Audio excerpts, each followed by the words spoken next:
What is up, everybody? Welcome back to the channel. This is Eric, and today we begin an Indiana Jones review series preparing for the Dial of Destiny. I do not trust Disney right now, and I damn sure don't trust Lucasfilm. That being said, since they haven't completely destroyed the Indiana Jones franchise yet like they have Star Wars, I will check it out. I will have a review for it, and we will review the movies building up to it, and maybe even have a couple other news reports about the new film as we get ready for it. So I haven't checked out any trailers. I don't want to be spoiled for it. I have looked at some of the early reviews. They are mixed at best, not looking so great, to be honest. That being said, I'm going to give it a try, going to give it a chance. We'll see. It's not like the Indiana Jones franchise is perfect. I find enjoyment in pretty much all of the Indiana Jones movies, all four of them, and we're going to begin a review series today, starting with, of course, the original, the one that started it all, Raiders of the Lost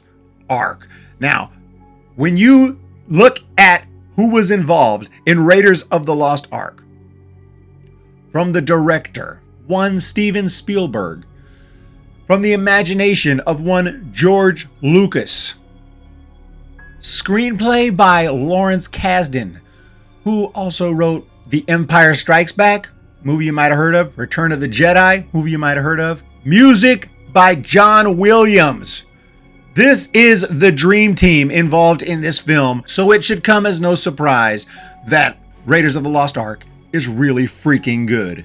I will admit that as a kid, for some reason, I tended to prefer Temple of Doom, but this was as a child. Now, as an adult, I see all of the greatness in Raiders of the Lost Ark, but I still love Temple of Doom. Which do I prefer now? Not honestly totally sure. We're going to find out because I'm going to be rewatching every movie before I do these reviews. And obviously I have already watched last night Raiders of the Lost Ark, and I hadn't seen it for quite a while, quite a few years since I'd seen it. And I was really tired last night, probably too tired to even watch a movie, but I went for it. And if any movie could keep my attention when I'm freaking falling asleep, it would be Raiders of the Lost Ark, because this film really has everything.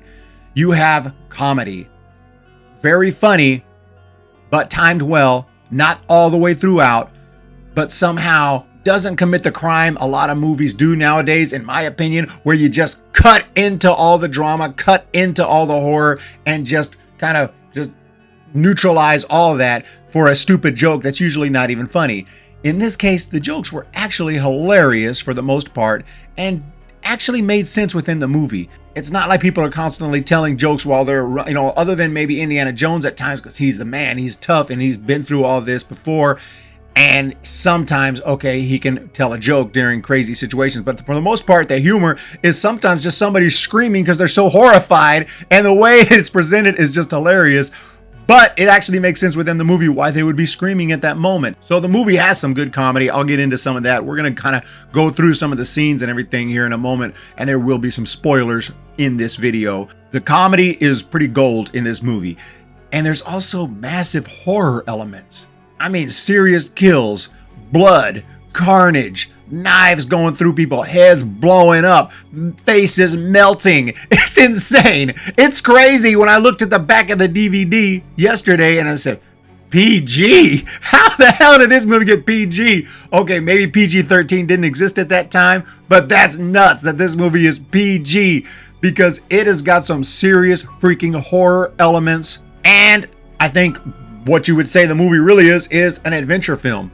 It's exciting. It's tension-filled as well from the very beginning. From one of the greatest opening scenes in cinematic history, the reveal is awesome of Indiana Jones when one member of a team that's out there exploring turns out to be a traitor, and Indiana Jones just shows up in the most badass way.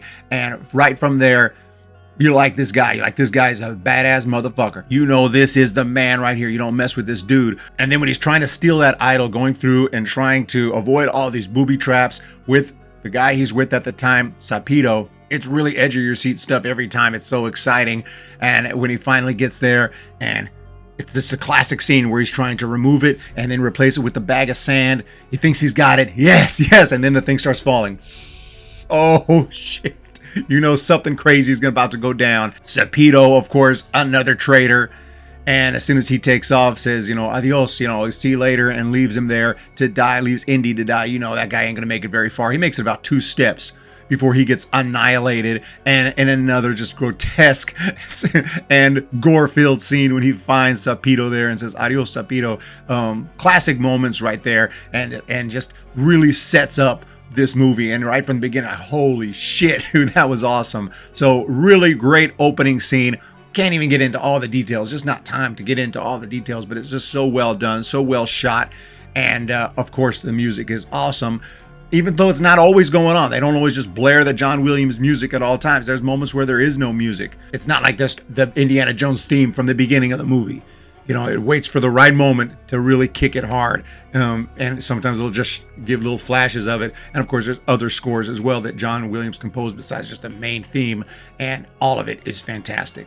And of course, I have to mention the scene where he's running from all the Peruvians towards the helicopter. And that's just the first really laugh out loud moment of the film that I remember. So you're just laughing like, oh my gosh, it's hilarious. Like this guy who's obviously a really badass, really strong, and you don't mess with this dude. But when you have, 100, Peruvians chasing him with weapons and throwing weapons at him and trying to kill the guy, obviously he's gonna be running, start the engines. And it's just so funny, that moment. And then of course he's in there, he sees the snakes, there's a snake in here, and that just kind of humanizes him a little bit. You really can connect with him as a character on multiple levels, and even more so when you find out he's a professor. So you see him just teaching, and he's got to make an income.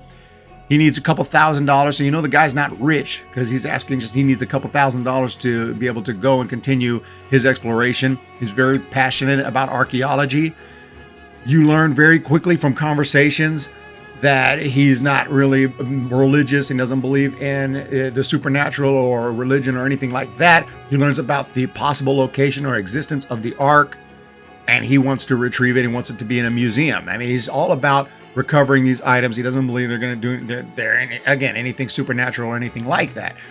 But all this, you learn a lot about the characters just through exposition, but it doesn't feel like exposition. Movies where you're just talking to the audience. Everything feels natural. Everything flows perfectly. You learn information that you need to know through very natural means, and there's comedy implemented into it, and it's just done so well that the movie just develops and moves quickly, not too quickly, not too slowly. It's great. It paced perfectly, and Indiana Jones is back in action pretty quickly, going to try to recover the Ark of the Covenant, which is a piece that the Nazis are also trying to recover to help them, along with, of course, Adolf Hitler, because this movie takes place in the late 30s, pre-World War II, which is pretty cool. So it's a period piece as well, and it is just crazy. So he's going to try to recover the Ark of the Covenant, runs into his ex-girlfriend. We learn quite a bit again through little arguments and exposition, which is all completely natural. Again, a little bit of comedy involved. Great character introductions as well. And we also meet one of the main villains, Arnold Tote, who is just an awesome villain because he's one of those calm,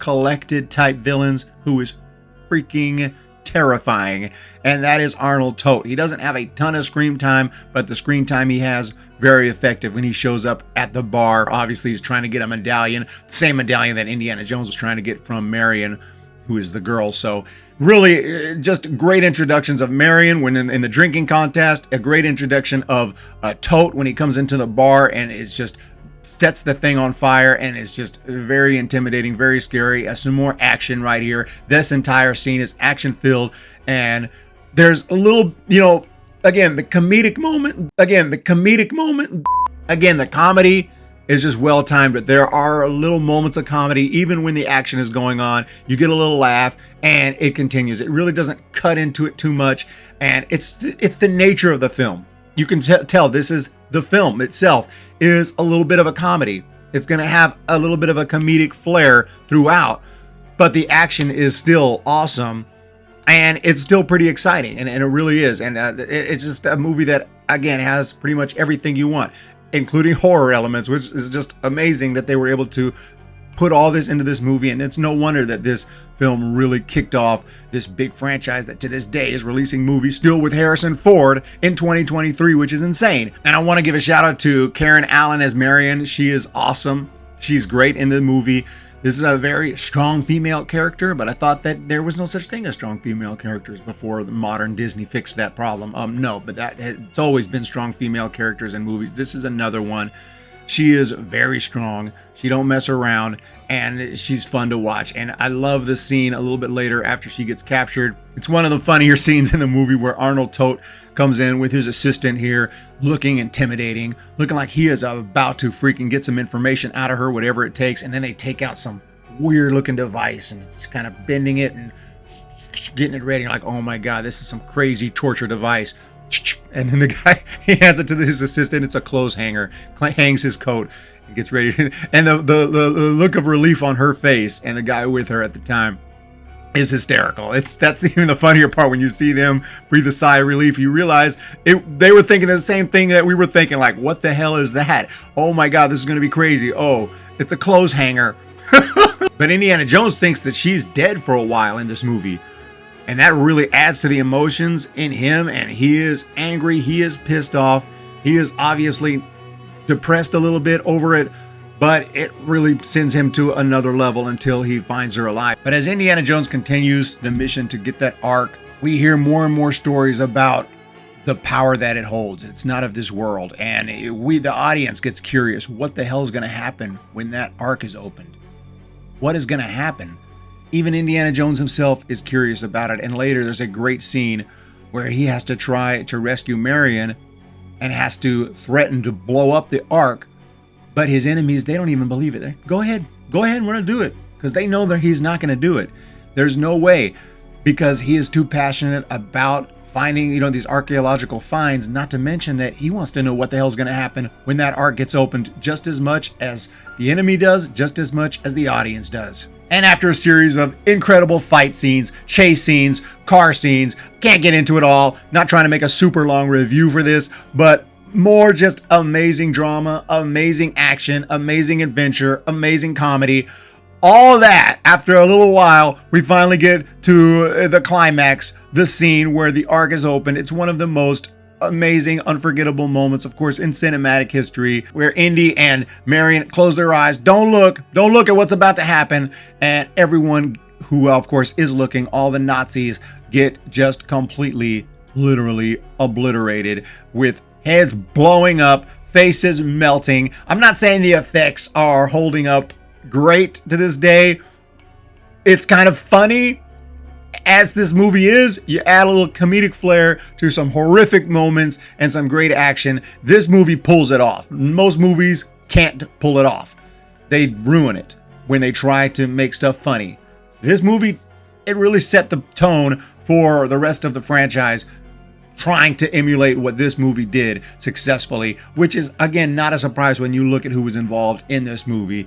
Spielberg, Lucas, of course, Kasdan with the script, and of course the music, John Williams. And I know some of these names have returned to other films, but I don't think we've had one with all of them really super involved in the same movie. And certainly this new one is that's not going to be the case. It will have Harrison Ford, but I don't believe George Lucas is involved at all, because modern day Lucasfilm doesn't want his involvement.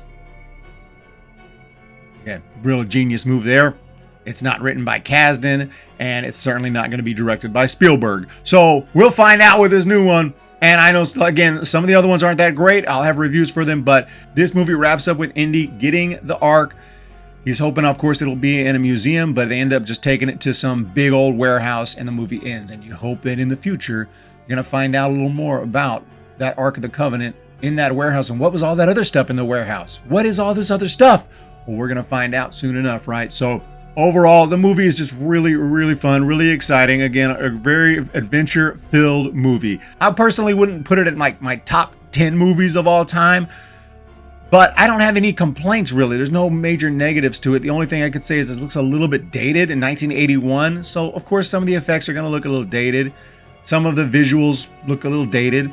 On one hand, I kind of wish we got a little more of Arnold Tote, but on the other hand, maybe it was best not to overutilize him, and just have him there just on a couple of scenes here and there. And of course, at the end with the face melt, because you know the dude is intimidating and scary. And when he shows up, it means something. When he shows up, it means more, instead of having him constantly there. So I get both sides of that, but still, I just love that villain. I think he's fantastic. It could be argued that Renee is the main villain, Renee Belloc. He's the primary villain, I guess, but to me, he's nowhere as intimidating and freaking scary as Tote. And there's also another main character, Salah, who is also hysterical, really funny, and he's a friend of Indiana Jones, helps him out throughout the movie. He had one of those hilarious screams when they first opened a little cave they were trying to get into where they thought the Ark would be.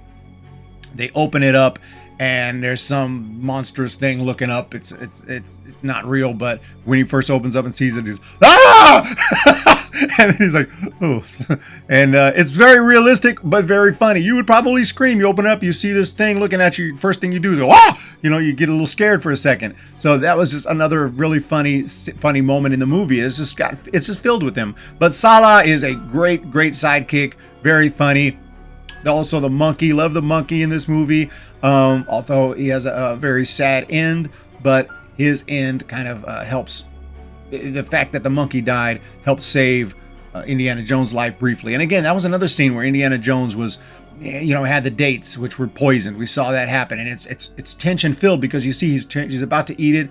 Kind of gets delayed for a second during conversation. Yes, the whole conversation there is a little bit of exposition. Makes perfect sense, very smooth. They didn't have to have that date involvement at all. A lot of movies wouldn't, just the talking, but that adds an extra element of suspense and excitement. So just throwing out another example of how this movie really keeps your attention the whole way through, which is how I was able to watch it, even dead tired, and get through it. It wasn't the most exciting viewing of it I've ever had because I was really tired, but it was just so good that it keeps your attention throughout and keeps you laughing, keeps you excited, and you never know when you're going to see some massive gore, some craziness. Also, and going way back, now I'm way back at the beginning, that first scene, initial scene, when he finds the dead body of an earlier excavator who he knew, and that body turns around. Oh, it's freaking terrifying and hilarious at the same time. That's what this movie specializes in. And overall, the movie is definitely a freaking masterpiece. No surprise when we know the personnel involved in this. Acting was fantastic. Directing was amazing. The music is next level awesome. The theme is incredible. And of course, got to give a big shout out to the writers because the script is fantastic. Kasdan and everyone else involved in the story did a fantastic job. And it's no surprise that this movie kicked off a multi-billion-dollar franchise. So there you have it. That's my review for the very first Indiana Jones movie, Raiders of the Lost Ark. Look forward to my next review of course, Temple of Doom. And we will move through the franchise and have a non-spoiler and spoiler review for the new film, opening night. Oh my goodness, I'll have an out of the theater review. Oh Lord, how bad is it going to be? I don't know. Or will it be okay? Maybe it won't be the worst in the franchise. That's my goal right there. But you guys have a fantastic day. Let me know what you think of Raiders of the Lost Ark, and we will talk to you in the next video.